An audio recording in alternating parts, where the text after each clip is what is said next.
Hello and welcome to this episode of Beat Teacher Burnout. This is going to be a really interesting discussion because we're going to look at busyness and productivity. We're going to look at stress, at when do you feel that you've finished your work, or do you ever feel like you've finished your work? We're going to cover a whole lot of ground because I've got Robbie Swale with me, he has a lot of hats, but I was introduced to him through hearing about his 12-minute method. So, hello, Robbie. Thank you for coming on today. Why don't you just introduce yourself and tell people a bit about you?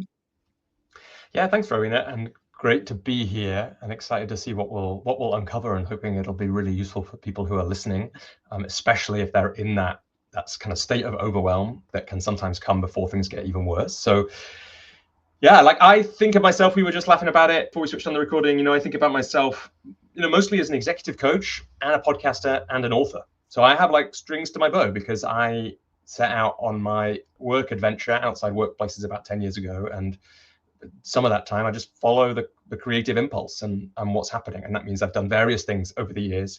Mostly these days, I think about my kind of main interests being what we might call leading in complexity. So this is definitely what leaders in schools do. We evolved for simpler times.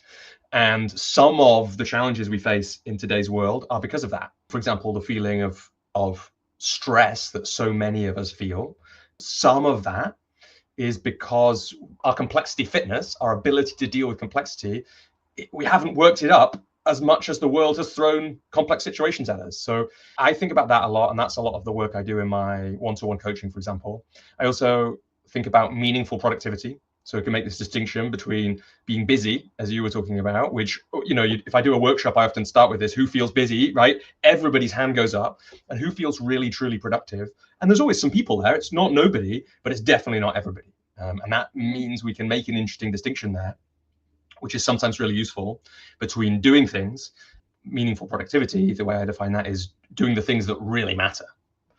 And then the last piece, which is here as well, which we might get into, but it's probably a little less relevant for this. I really believe for both of those things, I believe one of the best ways to help people is through coaching, which obviously I know you know about as well. And so I have a body of work which also supports coaches to make sure we are able to do the kind of work we're capable of doing. And that's under a brand called The Coach's Journey. Oh, and I didn't even mention the 12-minute method. There we go. So I also have a series of 4 books under the banner of the 12-minute method, which are all about productivity and procrastination, and why do we sometimes really want to do something for a long time and not do it, and how do we bridge that gap? Yeah, so that gives you a little sense of what we might be bringing into this call. Wow, so I don't know where to start. I am a chief procrastinator, so we might come to that a bit later. I just want to home in straight away on a word you used, which was complexity fitness. How would you describe that? What is that? As far as I know, that term was coined by a woman called Carolyn Coughlin, who works for a company called Cultivating Leadership. And if you want to find a place to learn about this stuff, I would start with Cultivating Leadership and Carolyn's business partner, Jennifer Garvey-Berger. Yeah, so we can imagine that we evolved for simpler times. And I'm not an evolutionary biologist, right? But I don't think this is too much of a stretch. Probably even somebody who's like a generation or half a generation younger than me, who's their whole time in the workplace has involved intense technology, whereas I had a little bit of that because I'm 40, but even so, so things were different then, but they were simpler. Even 15 years ago, even 10 years ago, things were simpler. There was less input, things were fast moving. Not every single market or industry was being disrupted by technology, but now like every single one is. And yeah, so the world is more complex than it used to be.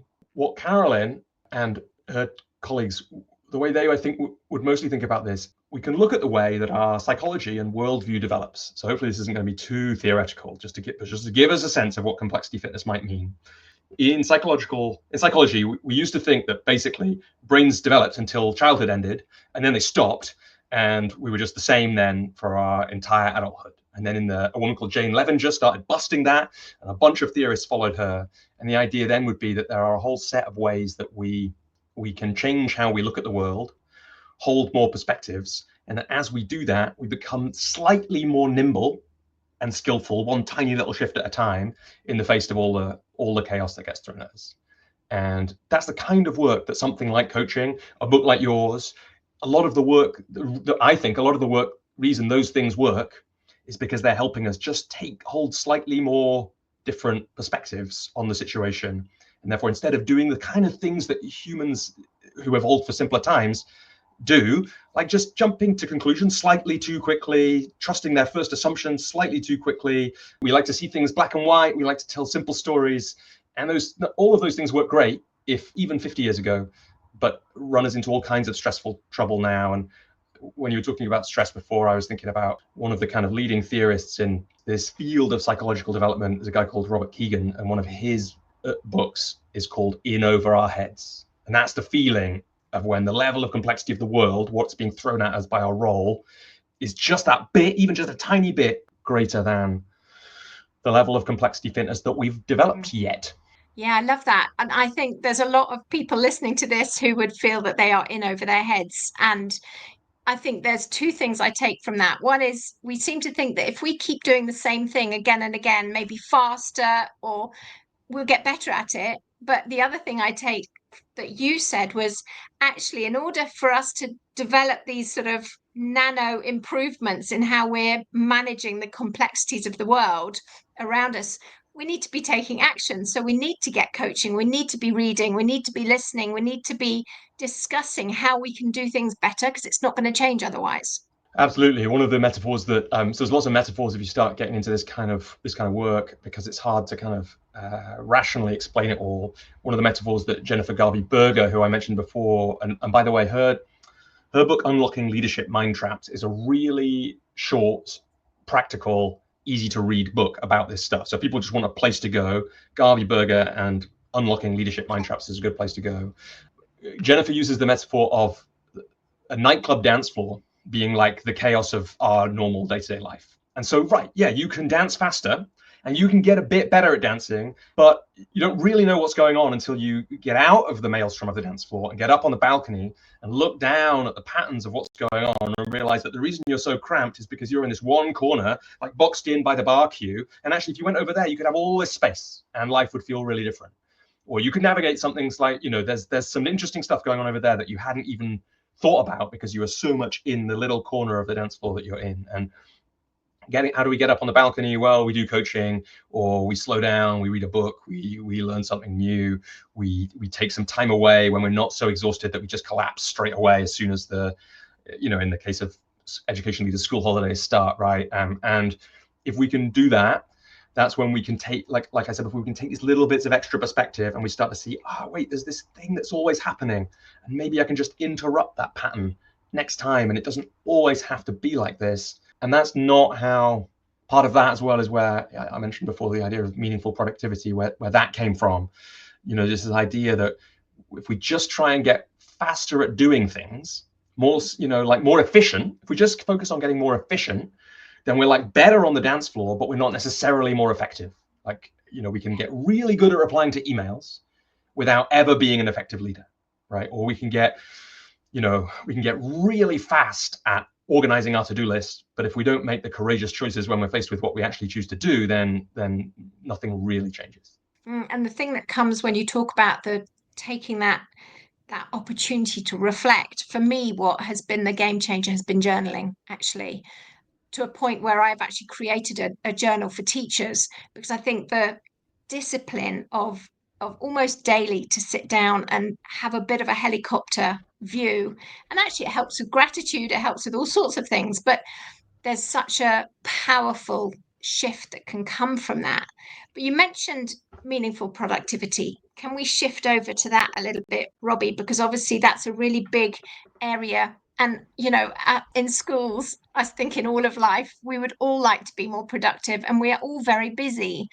So how do we shift from the busy into the meaningfully productive?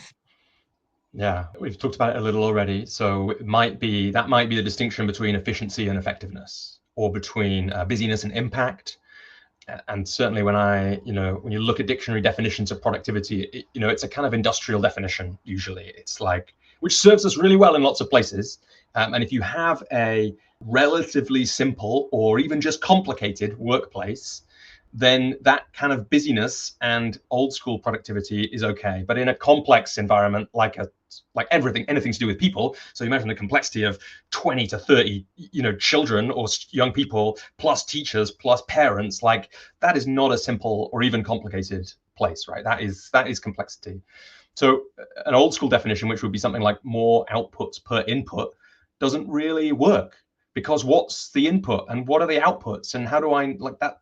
We need something more than that, basically. We can't just get busier and expect to be more effective. I mean, getting busier can help. Like, we don't want to say like working hard can help, but there are diminishing returns. And so what we need to think about instead is what really matters. That's meaningful productivity, right? How do we get more of what really matters done? Because we have one input really, which is our life. And at the end of it, like, we're going to look back and we're going to think, did I do the things that really matter to me? And how much did I manage to do that? And so that's the initial and kind of crucial distinction. And the reason that matters is essentially because the world is more complex and fast moving than ever before, you will never finish the list. There will never be a point in a job like today where everything is done. As long as we kid ourselves that one day everything will be done, we can pretend, and we love it. We love this addiction. We can pretend that if we just work that little bit harder, we find those little extra hacks, then we'll get everything done. Oliver Burkeman, who wrote a great book called 4,000 Weeks, he thinks all of this, all of the kind of busyness addiction and all the productivity hack stuff is as a way of kidding ourselves that we won't one day die. Because if we admit that we won't get everything done in our working week, we have to admit that we won't get everything done in our life, that it won't end one day. And the move in the end is, once you admit that you won't get everything done in your work week, let alone the rest of your life, then you have to make some choices.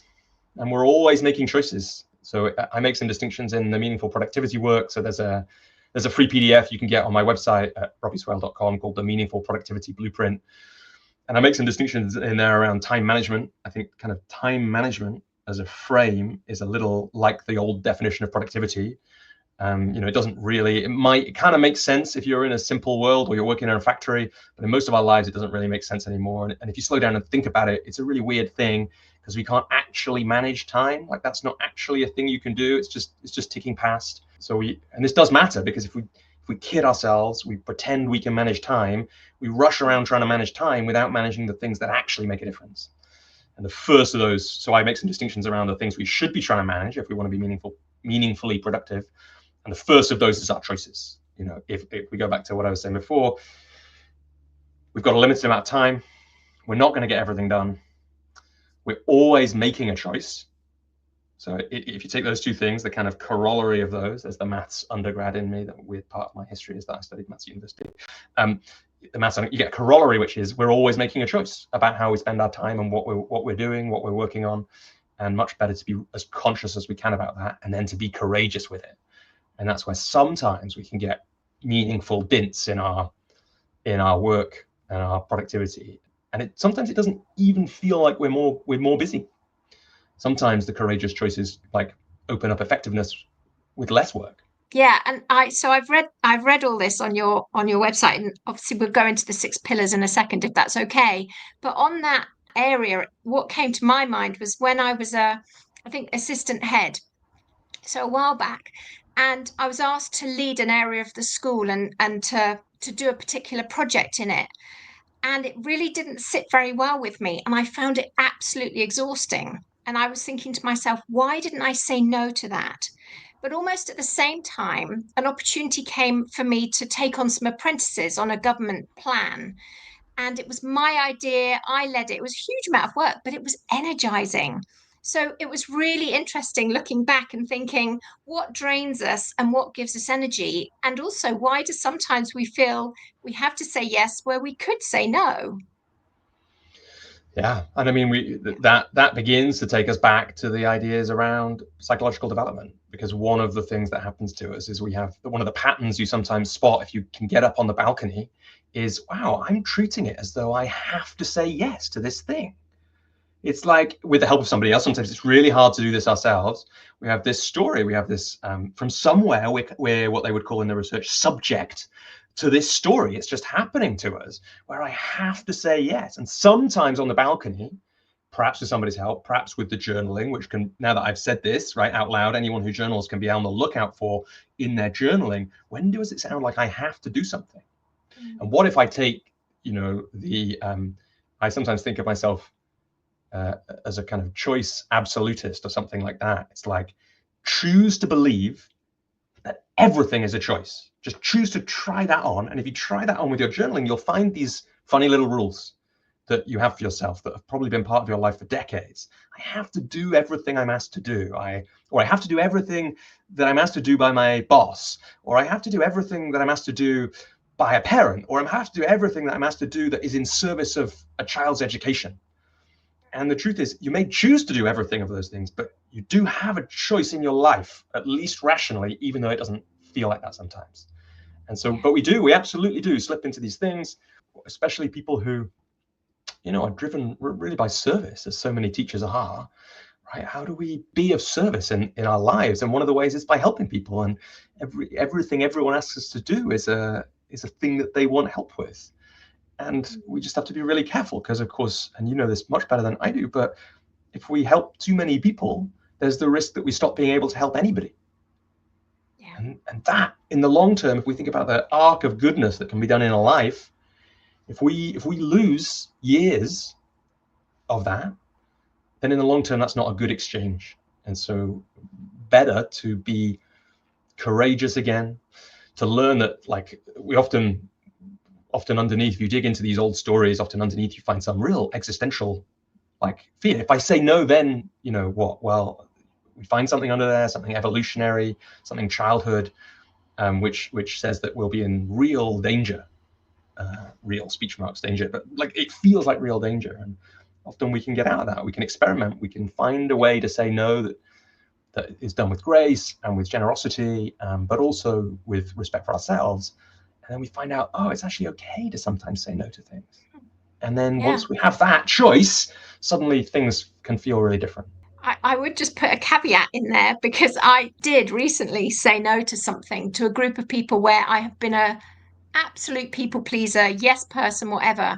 And the shock that and the fallout of that for me was really quite, I almost want to say catastrophic, but it really showed me as I reflected on watching the fallout of it, is the embedded way that I had always said yes to people at great cost to myself, I have to say. And when I started to very gently say no, people didn't like it. But again, that's all part of our development, isn't it? And choosing who maybe we spend time with, or, what we really do want to be doing in life.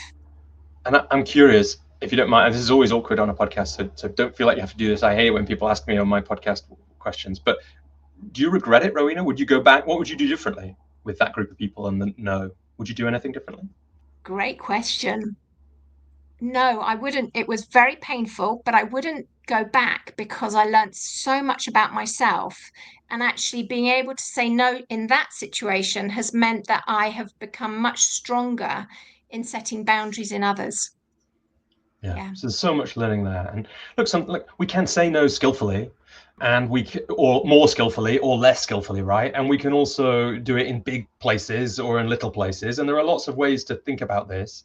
But yeah, my sense is good for everyone to practice saying no sometimes. And it's good. I think one of those, might sound a bit random. I think one of the biggest personal growth exercises I ever did was go on a weird diet for a while and really stick to it, because it meant I had to be a little awkward in restaurants a lot. And for me, that was incredibly hard. And then on the other side of it, so I have this, it's not my idea really, but the way I say it is that, courage comes first, confidence comes after. So we grow our ability to do things by doing them, by being brave to do them. So it sounds so stupid now, right? But the first time I had to say, can you take this off that dish and maybe put this on? It was really awkward and uncomfortable. And then the 100th time, of course not. And I would say it's the same with saying no. It's another way of It's another way of saying no. It's another way of reminding us we can choose, right? Yeah, and I think in schools that's so critical. And one of the things I read on your website was, what is one thing you could say no to right now that you're saying yes to? And what difference would it make? And I was, I found that really, really difficult because I think in school, whatever your role, there is a real expectation that you are going to say yes because you're a team player and everyone else is so busy, so no one else could do it if you say no. Yeah. That's a real pressure. Yeah. And there's a story, something like good teachers say yes to everything. Mm-hmm. So if I don't say yes, then I'm a bad teacher and a bad team member. And that's not something anybody wants to feel about themselves. So we want to just like slow ourselves down a little bit on it. All you've got to do is find one example where it is sometimes okay. So we can break that pattern by thinking of one example where it would be okay for a teacher to say no. Sometimes the burnout one that we kind of hinted at before is a good one, right? If I say yes to everything forever and I break, is that what a good teacher does, really? And some people, it doesn't feel like it to me, but it'll be harder inside it. So a couple of things to catch, just to say about this, I think that are worth putting in here. One is this idea that it wasn't her idea, but I first heard it from a woman called Sarah Cartwright. And so I'll always think of it as being Sarah's idea, but even though I'm sure it isn't, she learned it from somebody else, which is that when we say yes to something, we're saying no to everything else. So again, this is a corollary of we're doing something all the time and we can't get everything done, and we're always making a choice. So every time you say yes to something, you're saying no to everything else you could be doing in that time. But also that when you say no to something, you create the space for yourself to say yes to something else. So one of the ways to deal with these unreasonable expectation that you say yes to everything is to really remind yourself, okay, if I say yes to this thing, what am I saying no to? And somewhere down the list, it might be like, I'm actually saying no to sleep. I'm saying no to time with my children. I'm saying no to time outdoors. I'm saying no to going away this weekend. I'm saying no to having a break. Or it might be, I'm saying no to working on this other stuff that I actually think is really important, but I'm not going to get to it because I'm dealing with this thing here. A good tactic for this, especially if you're being asked to do something by your boss, for example, is to reflect this to them, to say, look, I can do that, but it means I'm not going to be able to work on this other thing. And then we just start to make this a more real situation where we're not treating everyone like a machine with ever increasing capacity. We're remembering that we're humans operating in a human world. And, you know, I think it's a perfectly reasonable expectation to put on most line managers that they would help their staff choose between the relative importance of two tasks that require a similar amount of input and energy. Yeah, no, really, really lovely that. I do want to just ask, could you summarize in about 2 minutes what are your 6 pillars? Because I think they are fantastic. They've really helped me. Yeah, so of course, and people can, I'll do this fast. I'll try and do it in 2 minutes. And so people can get them on that download that we mentioned before, the Meaningful Productivity Blueprint, if they want a bit more detail. So basically the idea here is time management is we can't manage time, as we said before. And also it's one of the best bits of feedback I had on this content was somebody said, oh, you're making it all more human. And I think that's right. So time is this like, you know, it's slightly ephemeral thing. It's not human in that way, or it's a mechanical thing and it's not human in that way. So we can't control it. We can't manage it. So the question I started to play with was, when we're talking about time management, if we can't really manage it, what are we talking about managing? What do we have control over? What can we actually change? And then after that person said that, and what is more human?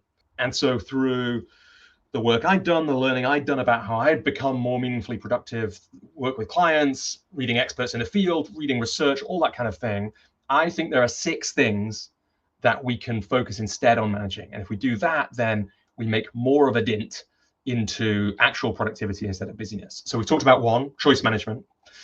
The second one, depending on how you order them, would be attention management. So we can manage where we put our attention. So that's like, do we have some time free from distractions? Really tough as a teacher on a school site, right? Right. But how do you get some time? Because you know, how much we get done can often depend on, for example, if we're in what they call flow, and flow depends on focus. So if you never have any focus, if you're always checking your phone, for example, then That's tough. You mentioned before energy management. That would be another like high leverage one. We can think about our attitude or mindset and managing that. Sometimes one of the things I like to say about that is, do you want to get more done, or do you just want to not feel like you're failing all the time?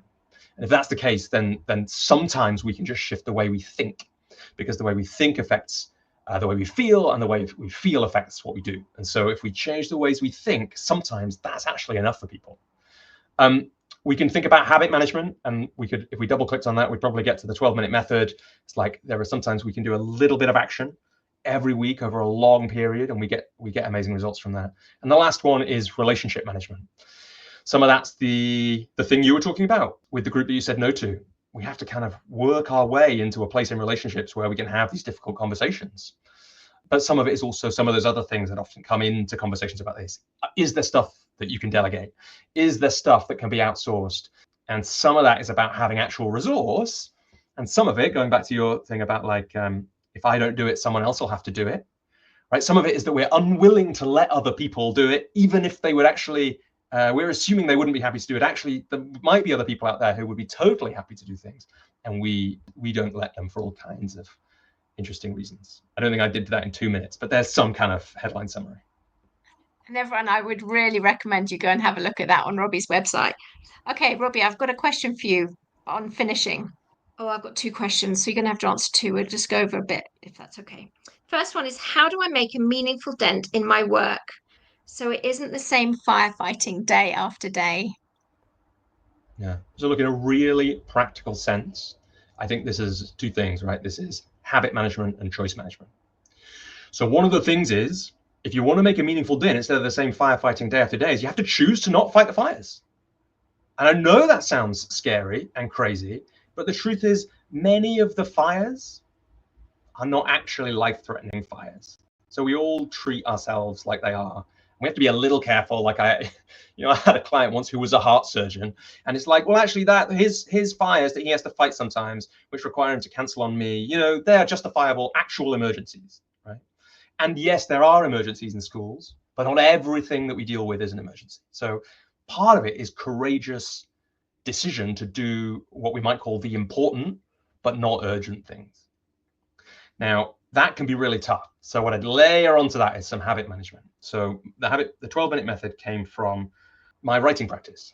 So I write a blog every week with a 12-minute timer, proofread it once, and post it online. And you can read that blog. There's hundreds of them now. It's been going for 9 years. And what I found after 3 years of that was that the first 3 years of that blog, 12 minutes a week, 3 years, was 80,000 words.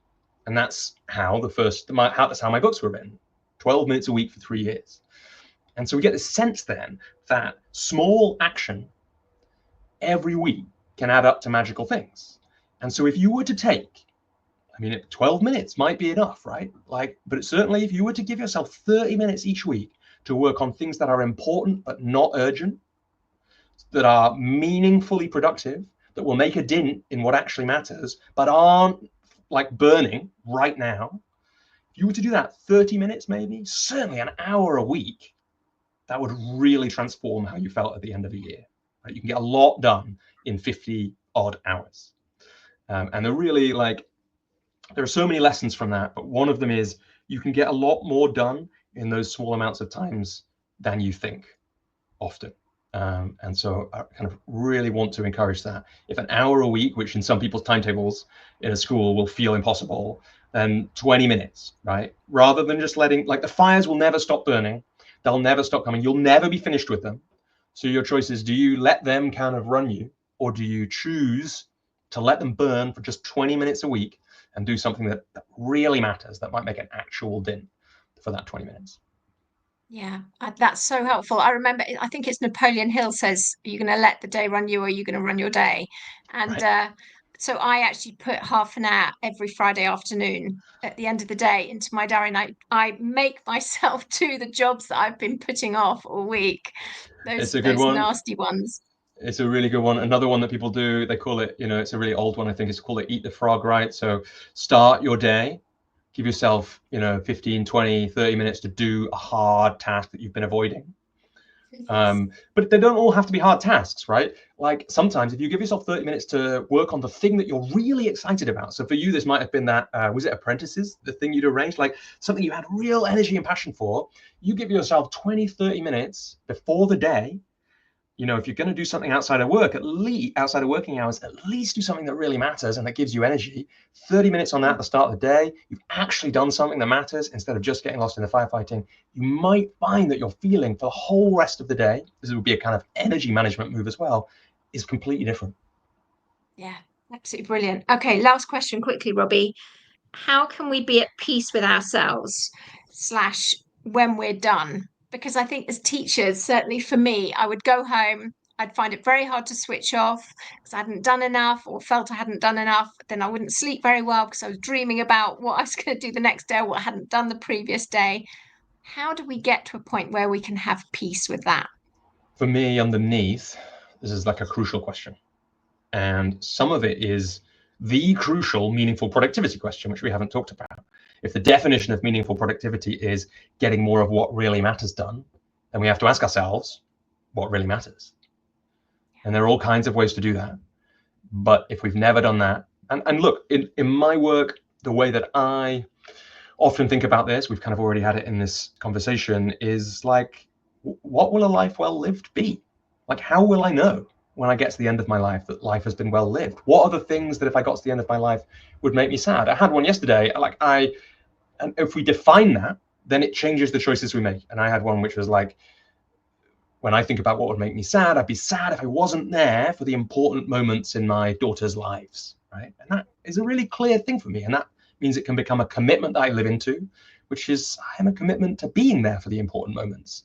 And then yesterday I missed half a training course and canceled on a client because there was an absurdly beautiful nursery graduation to be gone to, which I'll never forget. And I have no regrets that I said no to those things for.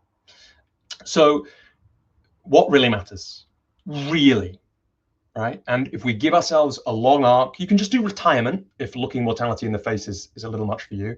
Like at the end of my work, what will make me proud and what will make me sad? And then we can know. But I actually think a very powerful process for, what do we say, like really defining what matters to us is to ask ourselves a question a bit like the one you kind of hinted at there, which is, you know, if we think about the complexity of the world, and every teacher here knows this, right? No matter how hard you work, you do not know how things are going to turn out for any particular child at the time when they move on from being one of your students. You cannot control that. That is too complex.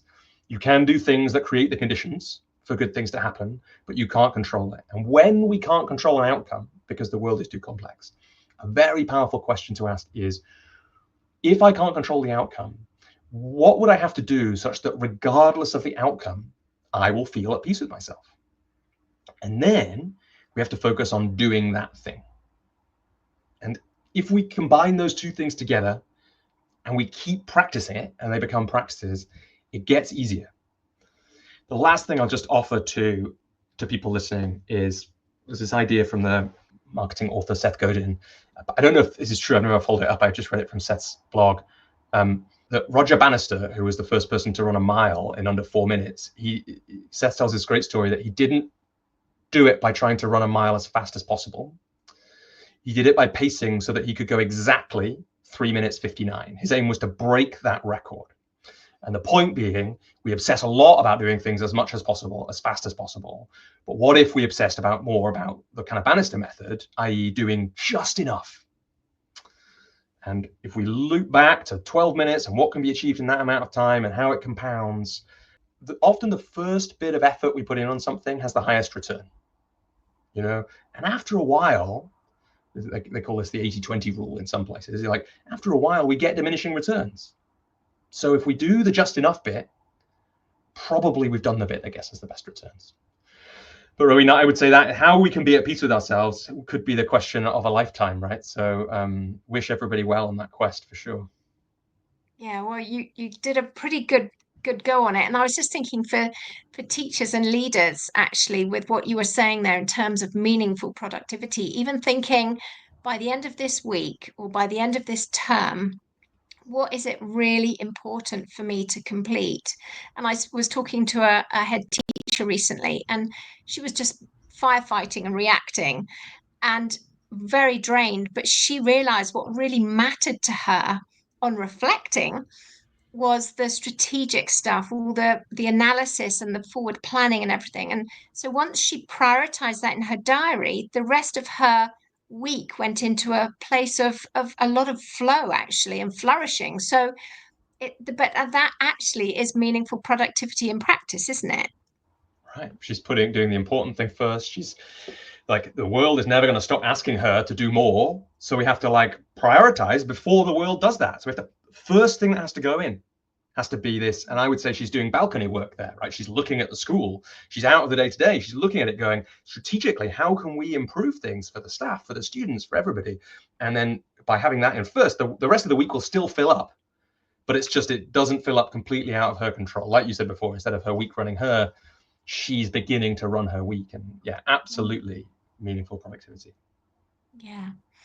Well, Robbie, thank you. I feel like I've learned such a lot myself in the last half hour. If people want to find out about this, all the stuff that we've been talking about, where would they go? The best place to go is robbieswale.com. You can Google that. I don't know what happens if you Google meaningful productivity. Actually, you might get me, but if you Google me, you'll find it. And I'm not really on. I'm on social media. The place that I'm most active is LinkedIn. So if people are on LinkedIn and want to connect, please do. If you want to reach out to me, please do. I read all my emails, and so I love to hear from people who are putting this stuff into action. And I know how it can feel from the inside, and I've seen it be hugely impactful. I've seen people leave a coaching session 1 month with some of the ideas from that we talked about in this episode, and then come back like looking physically different a month later. And so this stuff can be so meaningful and make such a difference in our lives. If there's anything I can do to help people who are listening, please do reach out. The worst I'll do, right, because I manage my attitude and my attention and my choices, is not reply for a while, because that's in my best interests. So, yeah, it's never an imposition to hear from somebody who's wrestling with this stuff. Yeah, love that. Well, thanks, Robbie. Really appreciate your time. Thanks for listening. I hope you took something of value from today. If you want to connect, I'm at rowenahicks.com, or I have a Facebook group, which is Preventing Teacher Burnout. So I look forward to connecting to you at one of those.